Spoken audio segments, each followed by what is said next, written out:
What's going on, everyone? My name is Joseph Reynolds, and today joining me is the Queen of the South. If you don't know, get to know. Obviously, K-Joy is 150, making K-Joy's debut. How are you feeling ahead of your upcoming fight? Yeah, man. Thank you. I'm feeling great. Yeah. Yeah, and looking at this fight as well, K-Joy is the women's scene isn't too prominent on there, but they've been making steps and sort of being able to come in, show what you're able to do, but at the same time, what women are able to do in the promotion and be a part of maybe the rise of the sort of women in K-Joy. Is that something that you're looking to do in this fight?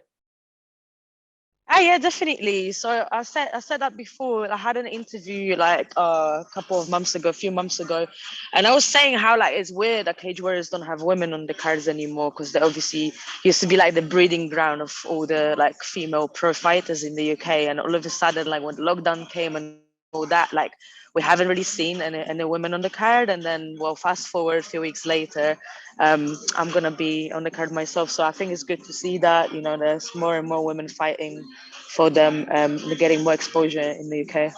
Yeah, and obviously, even since your pro debut, you've not fought easy opponents. Obviously, pro debut's now gone on to be the champion in the promotion you fought in, and then Alisara Eva as well, another good opponent to have. In terms of being able to get these good matchups early on and not sort of taking what could be easy, how helpful do you think that's sort of been so far in terms of improving as a pro fighter?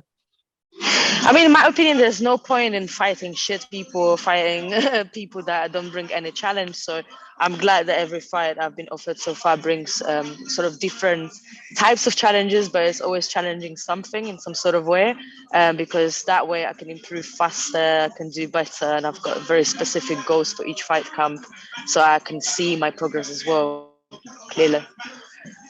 Yeah, and then looking at GB top team, obviously there's yourself, Olga Rubin, Chanel Dyer, and many more women as well that are really prominent on the UK scene and the European scene in MMA and training around those sort of people. And then at a gym like GB top team, what's that sort of been like to be around these people day in, day out? Sort of?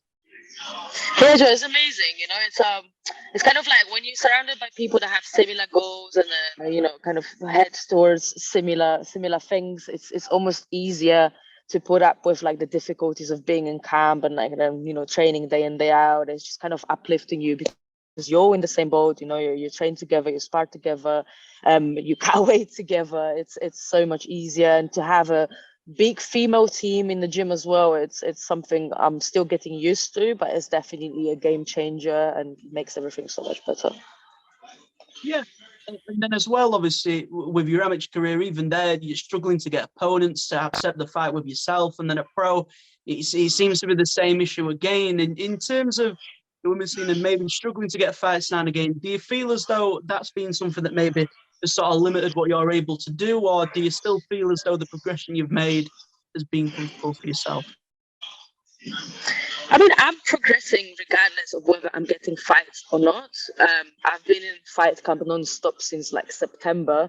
Obviously, I was meant to fight on Fight Star in November. That didn't happen. The show got called off on the day, but I just went back in the gym, carried on. So, I do get those like long ass camps without actual fight, but I'm still progressing. I still have specific goals for each fight, whether it happens or not. I'm working on something specific that adds on to my game, and I can take it with me forward. So it doesn't really matter, like obviously I want to be as active as possible and get as many fights as possible because that's what really matters in the end. But still, I'm progressing. That's the most important thing. Yeah, and then in terms of having these sort of layoffs between each fight, obviously you mentioned they're being in fight camp since September. Do you feel as though you go into a fight with that as a benefit? So there's always something new that's in the game that people haven't seen before, and having that element of whatever people have seen of you in the past, it's not what they're going to see on the fight night that's coming up. Do you feel as though that plays into your hands a little bit? Yeah, so obviously I still haven't fought since I joined GBTT. And I feel like my game's improved tremendously in every single kind of aspect of it. Before I was kind of just like patching up one game, training different gyms, not really having like a 100% solid camp. Whereas now I've got everything, and I get a lot of attention from coaches. I've got great bodies to spar with. I've tested myself against some of the best people in Europe, So I feel like everything is 100% steady right now. Yeah, and then sort of taking a look now in terms of 2023 and what's possibly ahead. Do you have sort of an outline goal for what you're looking to do this year, or is it something that you're just taking as it comes along? So I've signed with a new management. I'm working with Carl Messon, who's kind of like came up with very specific goals for this year, for the next 3 years, for the next 5 years. You know, he's a very smart guy. He knows what he's doing, and I think that's very helpful to have this kind of frame of what we're doing. So this year is all about just getting as active as possible and building up this record. That's it. Yeah, and you mentioned obviously HD Fight Management. You mentioned Carl Messon, obviously. A lot of the GB top team fighters are signed there, and then sort of having all these things in place with great gym, great management, obviously fighting on these bigger shows. Do you feel as though this is going to be our year to sort of break out and really show people who Kate Bacik is?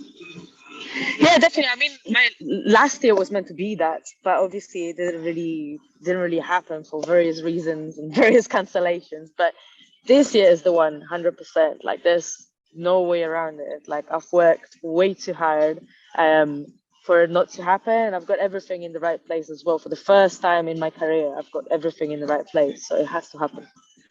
Yeah, and then sort of taking a look at this upcoming fight, how do you sort of see this playing out a little bit? Obviously, it's MMA. It can play out either way. Like, there could be so many things that can happen in this fight. But the way I see it, I'm a well-rounded fighter, and I'll be better everywhere. Wherever this fight goes, wherever I choose to take it, wherever it goes, I'll come out on top. Yeah, and then just finally from myself, for those that aren't aware of who the Queen of the South is just yet, what is it that they can expect to see from you in your upcoming bout? Full violence. It's gonna be violent. That's what I can definitely promise you. It's gonna be entertaining and violent, but make sure you don't blink because it might be quick. There you go. Well, that is everything from myself. Obviously, you'd like to take a chance to any sponsors, anything like that, obviously just feel free to go ahead. So right now I'm sponsored by myself. So shout out to myself. But if anyone wants to give me some money, I'll take it. But yeah, shout out to my team, shout out to all my coaches, all the training partners, and Rich from Eric's Gear because he's a G. And I think that's it. I'll give the shout to Eric's Gear always. But there you go. You heard the woman. Give her the money. Sponsor it. It's a great platform. Give me the money. You're going to hear the name for many years to come. But I appreciate your time today. Thank you very much. Nice one, Joe. Thank you. Pleasure. Thank you.